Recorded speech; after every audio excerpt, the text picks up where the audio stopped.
Halo Mas Bro, kita lanjut dengan sutra-sutra Dhammapada. Sutra berikutnya, orang bijak memberitahumu di mana kamu telah jatuh, dan di mana kamu mungkin akan jatuh, rahasia yang tak ternilai. Ikutilah dia, ikuti jalannya. Orang bijak memberitahumu di mana dirimu telah jatuh. Pelajaran pertama di sekolah misteri adalah kejatuhan manusia yang pertama. Itu tidak ada hubungannya dengan Adam dan Hawa dan kejatuhan mereka yang pertama. Kisah itu hanyalah perumpamaan singkat tentang seluruh umat manusia. Setiap anak jatuh dengan cara yang sama. Itu bukan sesuatu yang terjadi di masa lalu, di zaman Alkitab kuno. Itu bukan sesuatu yang terjadi di Taman Eden, melainkan adalah ungkapan puitis. Itu terjadi setiap kali seorang anak lahir. Itu terjadi lagi dan lagi. Itu terjadi setiap hari. Perumpamaannya adalah bahwa Tuhan melarang Adam dan Hawa memakan buah dari pohon pengetahuan. Itu adalah salah satu perumpamaan terindah yang pernah diciptakan oleh para ahli sejati untuk tidak memakan buah dari pohon pengetahuan. Dan apa universitasmu? Pohon pengetahuan. Dan apa pendidikanmu? Pohon pengetahuan. Tuhan telah melarang mereka memakannya, sehingga dirimu bisa tetap polos, karena hanya hati yang polos yang bisa mengetahui. Saat dirimu menjadi penuh dengan pengetahuan, mengetahui berhenti.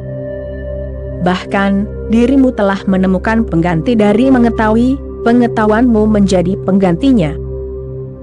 Maka tidak perlu untuk mengetahui. Dirimu terus berpegang teguh pada pengetahuan, dan pengetahuan itu terus memuaskan egomu.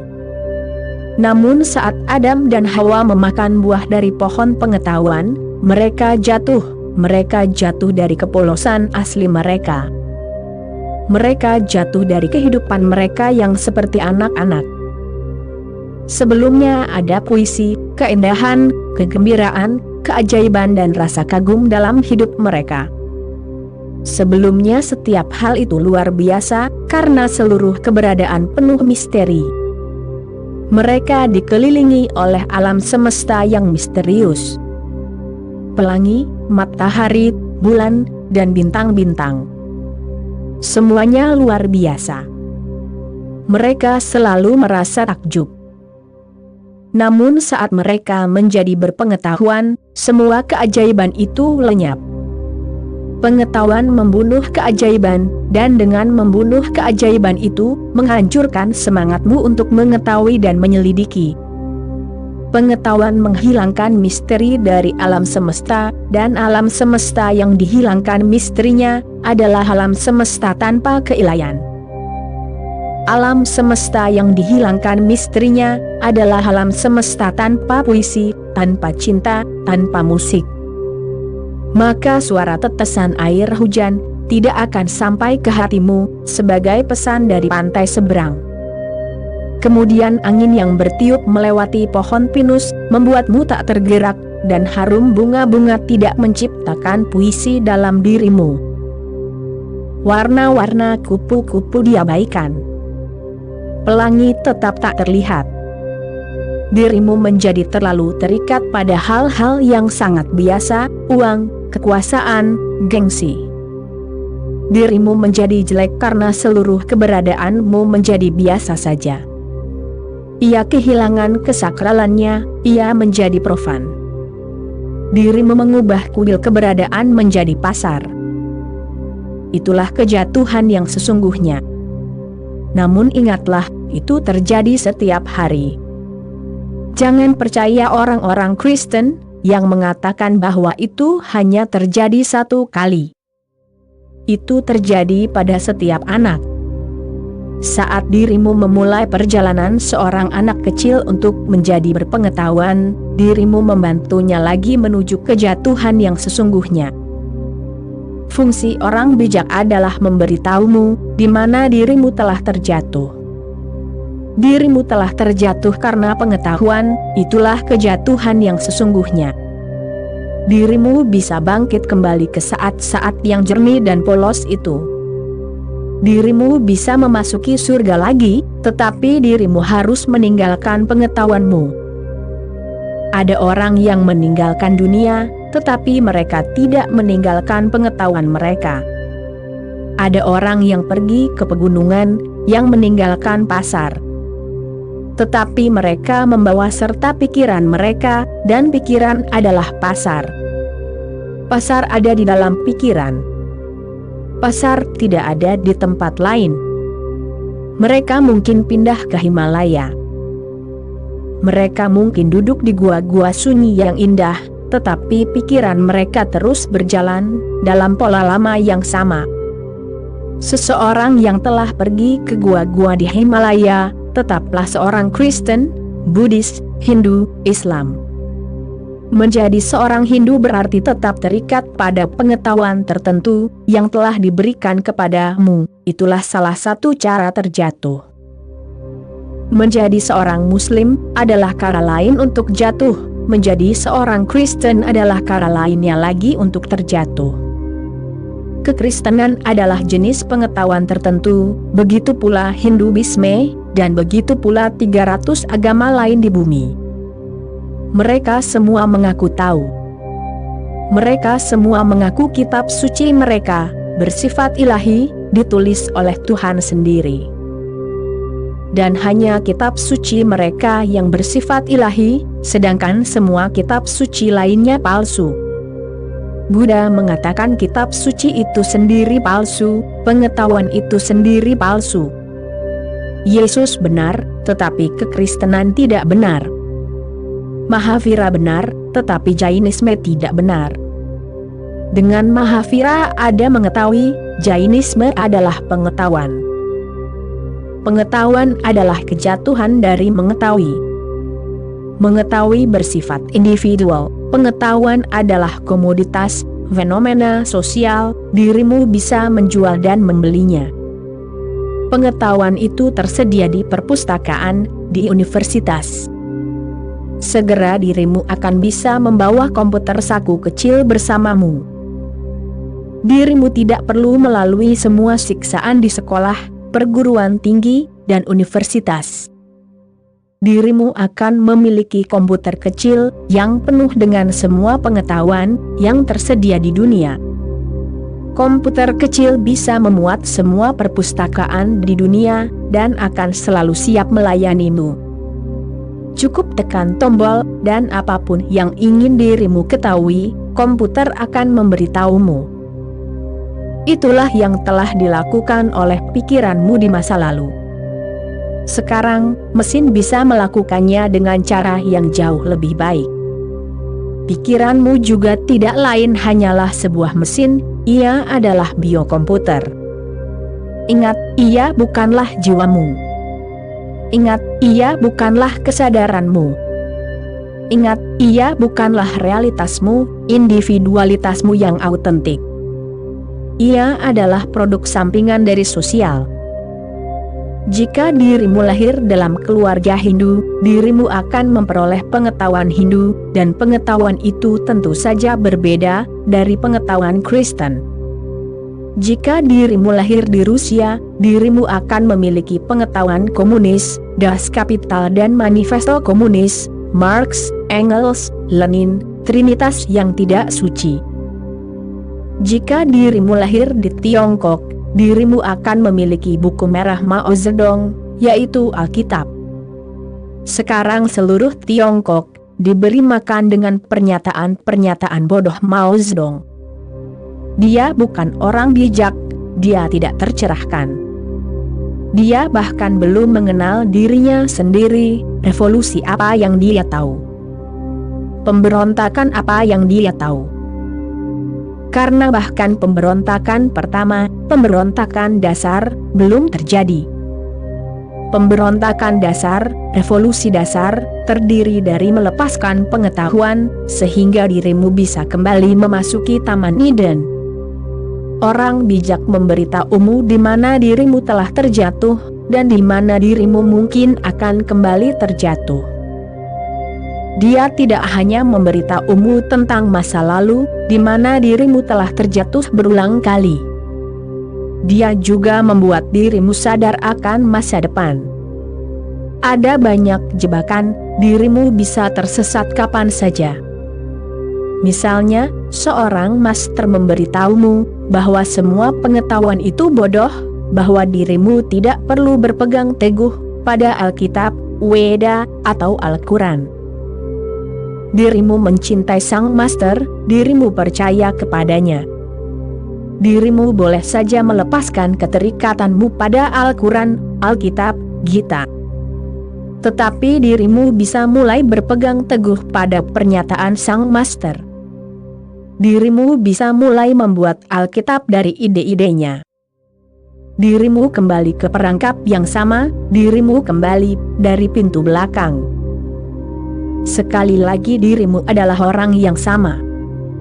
Sekarang dirimu tidak memiliki Alkitab, melainkan memiliki sang master.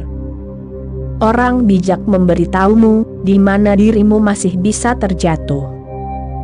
Pernyataan terakhir Gautama Sang Buddha kepada murid-muridnya adalah, jadilah cahaya bagi dirimu sendiri.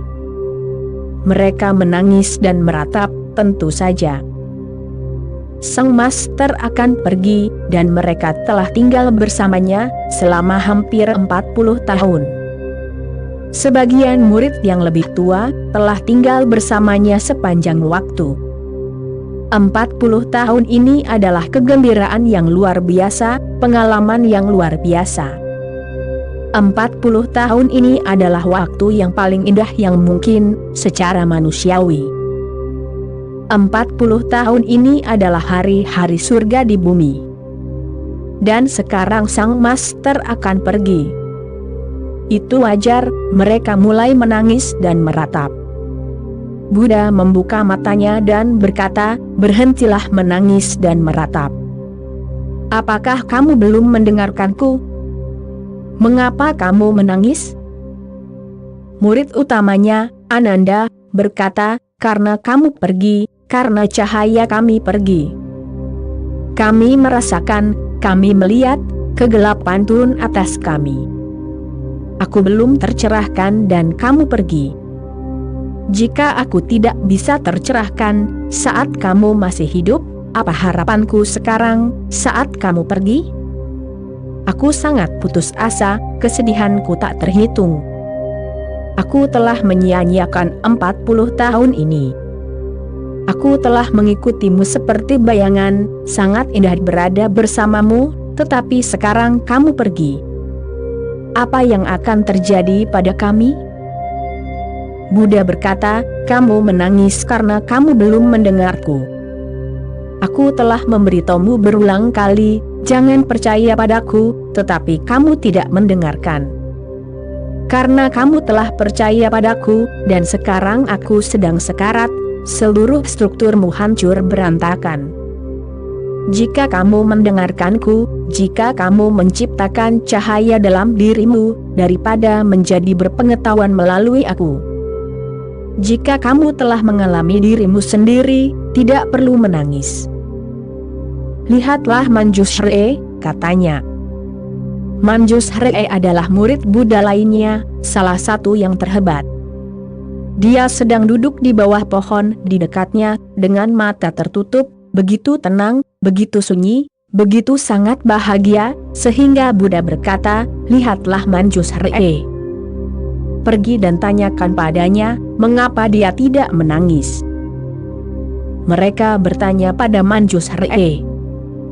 Dia tertawa dan berkata, apa alasannya untuk menangis? Buddha telah membantuku untuk mengetahui cahayaku sendiri. Aku bersyukur, aku berterima kasih, tetapi tidak ada kegelapan yang turun. Dan bagaimana Buddha bisa mati? Aku tahu aku tidak bisa mati, bagaimana Buddha bisa mati? Dia akan berada di sini. Sama seperti sungai yang menghilang di lautan, ia akan menghilang ke dalam kosmos. Namun, ia akan tetap di sini. Ia akan tersebar di seluruh kosmos. Ini akan menjadi sesuatu yang luar biasa indah. Buddha terkurung dalam tubuh yang kecil. Sekarang aromanya akan tercium, ia akan meresap ke seluruh keberadaan. Aku sangat bahagia bahwa kini, Buddha akan tersebar di seluruh angkasa. Aku akan bisa melihatnya terbit di bawah sinar matahari, dan aku akan bisa melihatnya terbang seperti burung, dan aku akan bisa melihatnya di antara gelombang lautan. Dan aku akan bisa melihatnya di mana-mana. Ia hanya meninggalkan tubuhnya. Itu adalah sebuah kurungan. Dan bagaimana aku mengetahuinya? Aku mengetahuinya karena aku telah mengenal jiwaku sendiri. Aku mendengarkannya, sedangkan kamu tidak mendengarkannya, itulah mengapa kamu menangis. Buddha berkata, biarkan aku ulangi lagi, apa di Pobava, jadilah cahaya bagi dirimu sendiri. Kemudian, ia menutup matanya dan menghilang ke dalam kosmos. Namun, pernyataan terakhirnya juga merupakan pernyataan pertamanya. Faktanya, itulah seluruh pesannya, sepanjang hidupnya, dia mengulang pesan yang sama berulang-ulang. Orang bijak memberitahumu, di mana dirimu telah jatuh, dan di mana dirimu mungkin akan kembali terjatuh, rahasia yang tak ternilai. Ikutilah dia, ikuti jalannya. Ketika Buddha berkata, ikuti aku, dia tidak bermaksud dengan cara menirunya. Ketika dia berkata, ikuti aku, dia tidak mengatakan, biarkan dia menjadi teladan bagimu. Buatlah hidupmu sesuai dengan hidupnya, tidak, sama sekali tidak.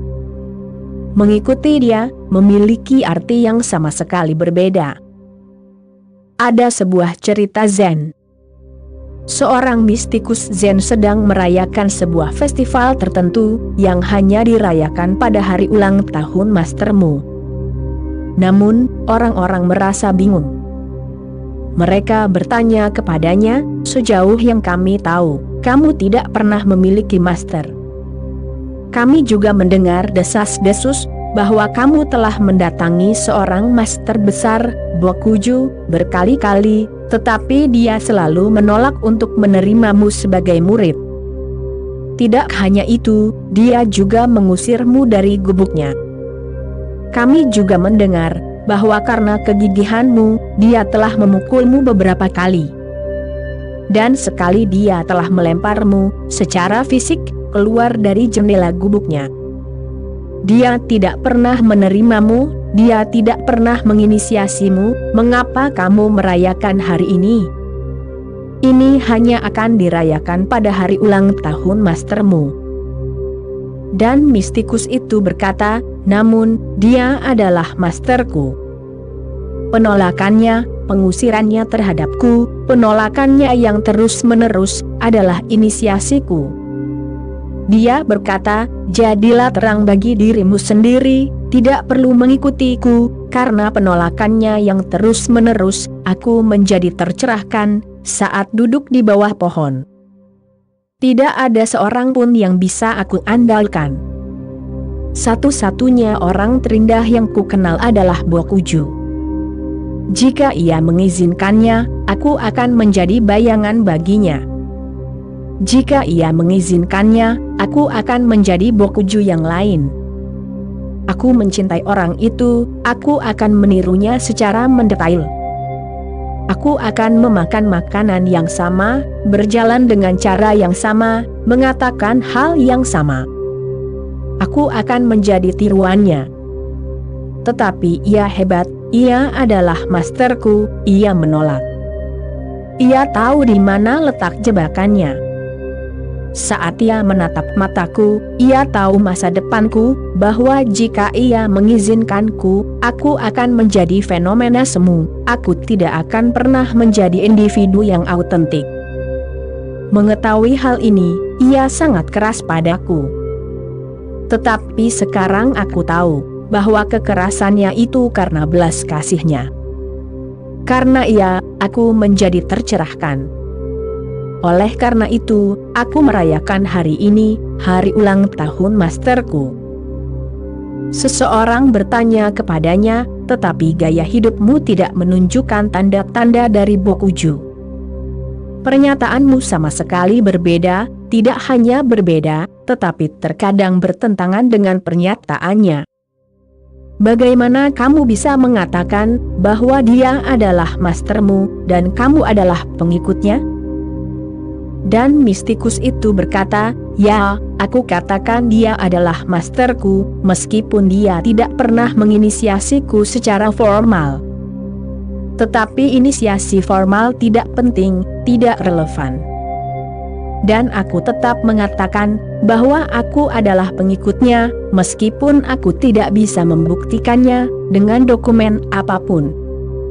Tetapi tidak perlu membuktikan kepada siapapun, aku tahu, itu saja. Aku adalah pengikutnya. Orang-orang bersikeras, bagaimana kamu bisa mengatakan itu? Dan mistikus itu berkata, Bokuju tidak pernah meniru masternya, aku tidak pernah meniru Bokuju. Itulah karakteristik dasarnya, dia tidak pernah meniru masternya. Dan aku tidak pernah menirunya, begitulah caraku mengikutinya. Aku adalah seorang pengikut dan dia adalah masterku. Sutra berikutnya, rahasia yang tak ternilai. Ya, ini adalah rahasia yang tak ternilai. Kehidupan seorang pencari sejati bukanlah kehidupan biasa. Kehidupan itu tidak bisa dibatasi pada pola tertentu, tidak bisa dibatasi pada gaya hidup tertentu, Kristen, Hindu, Islam. Kehidupan seorang pencari sejati adalah kehidupan kebebasan. Dan ketika Buddha berkata, ikutilah dia, ikuti jalannya, dia tidak bermaksud menjadi tiruan. Yang dia maksud, cobalah memahami kehidupannya. Perhatikan, analisis, renungkan, dan kemudian biarkan meditasimu, kewaspadaanmu, kesaksianmu menjadi jalannya. Dan mengikuti orang bijak sebenarnya, bukanlah mengikuti orang bijak itu sendiri, melainkan jalannya, jalan yang telah membuatnya bijak. Jalan apakah yang membuat seseorang bijak? Dua hal. Pertama yang negatif, meninggalkan pengetahuan. Dan kedua yang positif, masuk ke dalam meditasi. Sekelompok orang suci diterima di surga, dan pintu-pintu dibuka cukup lebar, untuk membiarkan setiap orang masuk. Begitu seseorang masuk, tanpa upacara apapun pintu-pintu ditutup. Dan kemudian dibuka untuk orang berikutnya, yang masuk tanpa ragu-ragu, seolah-olah dia benar-benar berharap untuk diterima. Tepat di ujung datanglah seorang sarjana, dengan janggut yang penuh wibawa dan gaya berjalan yang anggun, sorban yang besar dan wajah yang percaya diri. Saat ia melangkah maju, gerbang terbuka dan trompet dibunyikan, sementara tepuk tangan meriah terdengar dari kerumunan yang berkumpul. Sosok yang bersinar maju untuk mengawalnya masuk. Ini sangat memuaskan, kata sarjana itu pada dirinya sendiri, untuk mengetahui bahwa orang-orang terpelajar tidak perlu lagi bersikap angkuh dan anggun. Di sini, setidaknya, pentingnya kita diakui. Kepada penampakan itu ia berkata, mengapa semua upacara ini? Baiklah, kata malaikat itu, ini adalah semacam acara. Kamu lihat, ini adalah pertama kalinya kami memiliki seorang akademisi di antara kami. Hampir mustahil bagi orang yang berpengetahuan untuk masuk surga. Itu pasti sebuah acara. Oleh karena itu orang-orang suci tidak diterima dengan upacara besar, tetapi akademisi, sarjana, cendekiawan diterima dengan upacara besar. Itu sangat jarang. Itu sangat langka, bahkan mustahil. Kisah ini pasti sebuah rekayasa. Belum pernah ada sarjana yang masuk surga menjadi seorang sarjana, berarti jatuh ke dalam kejatuhan yang asli. Dan mengikuti pola hidup dari kitab suci, pastilah salah, karena siapa yang akan menafsirkan? Pikiran bodohmu akan terus menafsirkan, dan dirimu akan mengikuti penafsiranmu sendiri. Dirimu akan terus berputar-putar, dirimu akan tetap sama. Seorang pria pincang saat berjalan di jalan, dan meringis kesakitan. Seorang dokter menghentikannya dan berkata, "Jika aku jadi kamu, aku akan memeriksakan diri, kamu harus mengeluarkan usus buntumu." Jadi, usus buntunya diangkat. Saat itu, ia pergi ke dokter lain dengan alasan bahwa ia masih mengalami masalah yang sama. Jadi ia diberi obat penenang. Obat itu tidak membantu, dan ia pergi ke rumah sakit tempat mereka meresepkannya diet dan latihan pemulihan. Beberapa minggu kemudian, ia harus pergi ke dokter bedah lain, karena obat-obatan itu sama sekali tidak membantu. Dokter bedah itu berkata, "Amandelmu harus diangkat," jadi amandelnya diangkat. Dan dengan cara ini, ia terus pergi dari satu dokter ke dokter lain, dari satu dokter bedah ke dokter bedah lain, dan bagian-bagian tubuhnya perlahan-lahan menghilang. Namun, masalahnya tetap sama. Kemudian, suatu hari, ia berjalan-jalan di pasar, dan salah seorang dokter melihatnya. Dokter itu berkata, "Senang melihatmu, kamu tampak lebih baik." "Kamu tampak sempurna," kata dokter itu. "Bagaimana itu bisa terjadi? Siapa yang akhirnya membantumu? Karena kita semua telah gagal." "Apakah jasaku yang membantumu?" "Bukan karena jasamu," kata pasien itu. "Rasa sakit dan pincang itu hilang begitu aku mencabut paku itu dari sepatuku." Terkadang hal-hal itu sangat kecil, tetapi jika dirimu mendatangi orang-orang yang berpengetahuan, mereka akan melihat dengan kaca pembesar. Mereka akan memperbesar segalanya. Mereka pintar dan efisien dalam menciptakan masalah, karena mereka tahu solusinya.